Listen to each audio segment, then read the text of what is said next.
It was late in the afternoon when I found out that what was seemingly impossible ended up happening. And I've got mixed feelings about it from the United States Mint. I'll discuss it as we explore.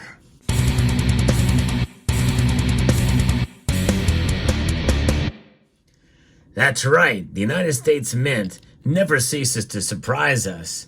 Very rarely do they amaze us, but there are times when they do that too. I'll give them some credit. But in this case, a coin program that I thought was long done, in fact, it's a coin and metal program to be exact, turns out it has new life.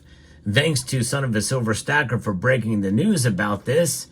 Well, I have mixed emotions about this situation, and it's mostly bad emotions around this, because it does provide an opportunity for those of you who did not get these coin and silver metals to now get them again if you missed out on the opportunity.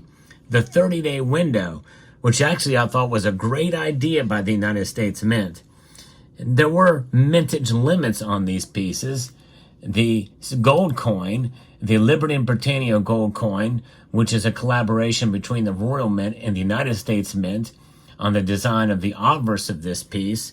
And then the United States Mint produced its own reverse, as you see here. And the Royal Mint has the same coin, but it is a portrait of King Charles. Now, they made a bullion program out of theirs as well as collector pieces.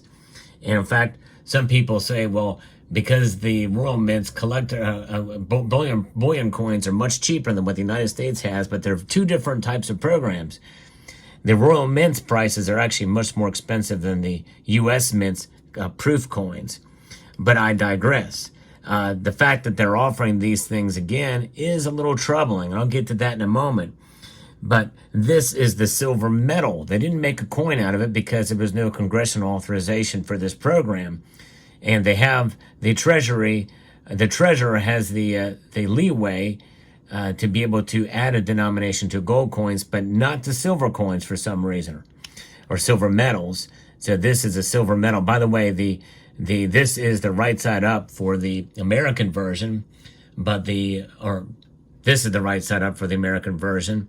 This is the right side up for the British version. So that's a little bit interesting and different. But this program was only meant to be for 30 days, about a month, where you can order these. And that was supposedly it. That was done. But they have them for sale again, according to Son of a Silver Stacker, which is a little bit shocking. And it makes me think, well, this is sort of a mini idea of the vault program that they have been doing. They have a vault where you can buy past coin programs that maybe have not met their mintage limits from returns or orders that were canceled. But I like the idea that this program being the first of its kind to be offered just for 30 days. So I thought it was done, whether they met the mintage limits or not. Of course, they fell far short for both the gold and silver versions. And so now they're bringing it back up again. And it makes me wonder if maybe perhaps these are more than just fulfilled credit card or, failed credit card orders or canceled orders or returns. Of course, if they're returns, well, whoever's going to be getting those returns is going to get screwed because likely there's problems with them. Of course, there are problems with these. They have what's known as finning that's associated with it. And if you look, the best way to really tell without taking it out of the capsule is whenever you see a big gap there, especially if it's more on one side than the other, then that's what's called finning. And this is not quite as pronounced here, but it is indeed here because I have taken it out and it is there. I just really pressed hard on that capsule to keep it intact because sometimes it can get it can be really loose on there because of the finning. That's where the metal flows to the edge of the coin because of the pressure. And gold being a soft metal, it's going to be much more apt to happen there. But of course, now that the United States Mint is using 3/9 silver blanks, it's happening on the silver as well, but not as much. But regardless, this is a program that I thought was done. And so therefore, when we're saying about half of the mintage on these, that means it's going to be a fairly rare piece. And so the secondary market was reacting, and local coin shops and other bullion dealers online coin shops were selling these things thinking they're sold out because they were listed as sold out. Well, then they bring them back on again. Now, is that fair? I say no, it's not fair, because people were betting on the series being sold out, and the United States Mint pulls one over on us and brings them up for sale again. Now, if you're a pure collector like me, who really doesn't care about the aftermarket because I just wanted these coins in my collection, it's not that big of a deal. But if you are somebody who wants to flip these, or if you want a true rarity, and with the potential to increase in price down the road, well, this diminishes it. And by the way, if you're a collector like me who just enjoys the coins, you do want good resale value down the road, just in case you need to sell them or you want to sell them down the road. And United States Mint is essentially squandering that opportunity by offering these things for sale at near issue price when it originally done. The Liberty and Britannia silver medal is being issued at $89, which was the price that it was originally. But the gold, it is now up a couple $100 more than what it was. And I don't think the gold price went up that much between then and now. I'll have to look back and see. But it's now selling for $3,320, which means that probably it's not likely to sell out anytime soon. That's very expensive, with a very high premium for these coins. Of course, they do on their collector pieces, but I tell you what, the Royal Mint has really insane high prices for their proof coins as well too.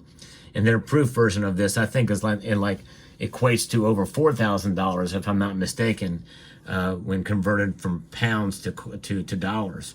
So it's a strange thing. But again, it doesn't surprise me that the Mint would do this, although this is the first time that they've went against their 30-day order window and started offering them again. I can understand the vault sale where you have maybe a couple of back year pieces that had some orders that were canceled and the like, and you're offering them out. I took advantage of something like that happened before, as long as they stay within the mintage limits. The key is the mintage limit. It is not the order window. In this case, they have both, and they're breaking their word essentially by offering these things again. And so I don't think that's fair, especially to some of the collectors out there, that you can buy these things now. So if somebody had one of these things for sale on eBay for $3,500, and then they go back and see, well, the Mint's got it for sale for $3,320, they're going to buy it directly from the Mint. And that brings that person who was trying to sell and make a little bit of money out of it, and just totally takes them out of the picture. And so I think in that way, it is very unfair for the Mint to do that. I'd be very curious to see what your thoughts are about what they did here. When I saw that, it just it floored me, honestly. It was really kind of shocked when I heard about this. And looking at their website, likely these things are not going to probably sell out anytime soon. You can probably go there and find them now. But, what are your thoughts about that? I did like the idea of having an order window. But if they're going to do an order window and they're going to literally show it being sold out, to me, that should be it. You should not be able to get them anymore, not even in a vault sale. I think that the remind me button should be the one thing that says that, okay, this thing could be going back up for sale again. And we've seen that. We've seen that happen time and time again. But I think once they have the button on there that says sold out, that should be it. And any orders that are canceled, any orders that are returned should be melted down. That's what I think should happen. To me, I think this is bad news and a bad look for the United States Mint to do that. And it's really disingenuous in how they present this. But let me know what your thoughts are about that. I think it's something that is bad business. But then again, the United States Mint is not in the business to be a business, even though they are a for-profit, and they do profit. They're one of the few government agencies that do profit. What do they do with those profits? They put them directly back into the general revenues of the Treasury, after paying their overhead and everything else. But I just think that this cheapens this set now, or these coins, to some degree. The gold coin being issued at a much higher price may minimize it to some degree, but even as such, it still is not a good idea for them to be doing this. So let me know what your thoughts are about this situation. Do you think that's fair for the United States Mint to do that? I'd be very curious to know what your thoughts are. So I hope you found this video informative, insightful, and educational. Would like to extend a multitude of gratitude to each and every one of you for taking the time to watch, and to encourage you to please rate, share, comment, and subscribe.